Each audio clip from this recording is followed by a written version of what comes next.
भाऊ काय सांगाल, मंत्रिमंडळाचा विस्तार कधी अपेक्षित आहे, काय मंत्रिमंडळाचा विस्तार एक तर अधिवेशनापूर्वी अपेक्षित आहे, हे आपल्या चॅनलवारेच आम्ही बघतोय. पण आता शेवटी तिघ पक्ष जे ठरवतील त्यावेळेस विस्तार होईल. भाऊ शिंदे गटाने काही अशी विशेष अशा मंत्रिपदाची मागणी केली आहे, काय कुठल्या खात्यांवर आपण हक्क सांगितलं? मागणी ही आदरणीय एकनाथ शिंदे साहेब स्वतः करणार आहेत, त्याच्यामुळे आम्ही त्याच्यामध्ये बोलत नाही. कारण की शेवटी सगळे अधिकार मुख्य नेते एकनाथ शिंदे साहेबांना दिले. आमची मुख्य मागणी होती गृह खातं आम्हाला मिळावं, शिंदे साहेबांना मिळावं.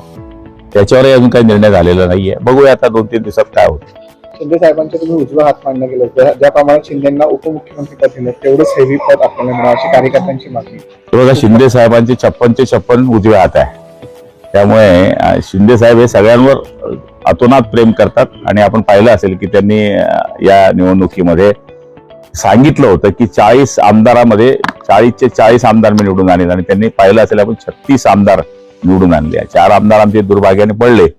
पण त्या माणसांनी जे वचन दिलं होतं आणि 200 पार संख्या या महाराष्ट्रामध्ये आमदारांची येईल त्यावर हसत होते सगळं. त्यांनी ते करून दाखवलं. निश्चितपणाने सगळे उजवे हात असल्यामुळे ते जे निर्णय घेतील तो सगळ्यांना मान्य असेल. आपलं कुठलं आवडतं खातंच असतं ना, ते आवडतं नावडतं म्हणावंच लागत नाही. कधी मंत्रिपद घ्यायची इच्छा आपल्याला, कधी तारीख येऊ शकते? बॉस सांगेल तेव्हा, साहेब सांगतील तेव्हा. अंदाजे काही ठरलं काहीच ठरलं नाही. भाऊ काय सांगाल, माजी मंत्री गुलाबराव देवकर यांनी अजित पवार गटात प्रवेशाची इच्छा व्यक्त केलेली आहे, तसं त्यांचं बोलणंही झालं असं त्यांनी माध्यमांवर सांगितलं, काय?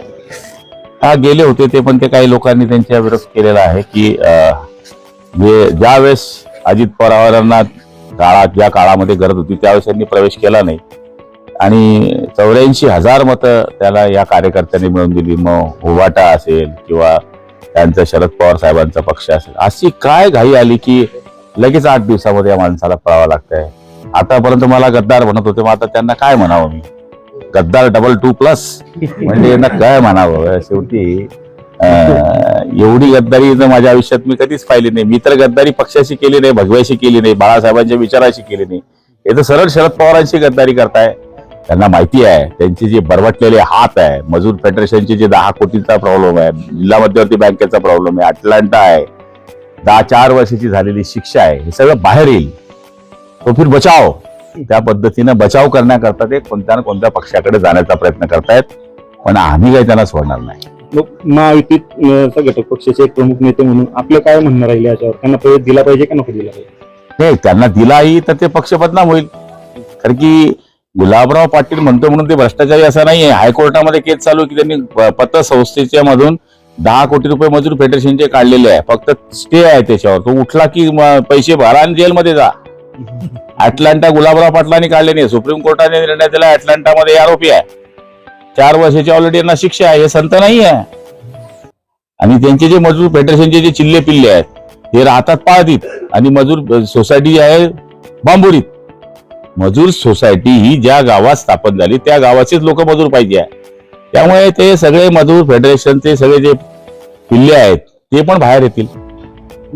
जिल्ह्यातले 3 मंत्री रिपीट होतील, 3 मंत्री करून आपण काय सांगणार? त्यांच्या प्रत्येकाच्या पक्षाचा विषय आहे.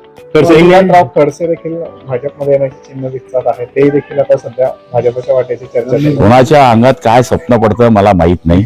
त्यामुळे शिंदे आपले खडसे साहेब हा त्यांचा निर्णय घेण्यामध्ये सक्षम आहे. त्यांना जे वाटेल ते करतील. तात्विक वाद होता असं त्यांनी म्हटलं. सगळ्यांचे तात्विकच वाद असतात, पर्सनल वाद कोणाचेच नसतात. व्हायला पाहिजे का नाही आपल्याला?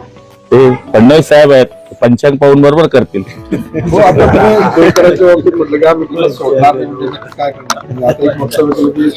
त्यांचा भ्रष्टाचार काढणार. मी त्या मतदारसंघाचा मी आमदार आहे, माझी मंत्री आहे. मी आजपर्यंत त्या गोष्टींशी लोकांना सांगत होतो की यांच्याकडे जे मजूर फेडरेशनचे लोक आहेत, जे सोसायटी आहेत, हे मजूर नाही आहे. यांच्याकडे फॉर्च्युनर गाड्या आहेत, यांच्याकडे 1-1 करोडच्या गाड्या आहेत.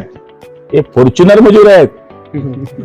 तर या मजुरांची चौकशा लावल्या तर ह्या खऱ्या मजुरांना तिथे न्याय मिळेल.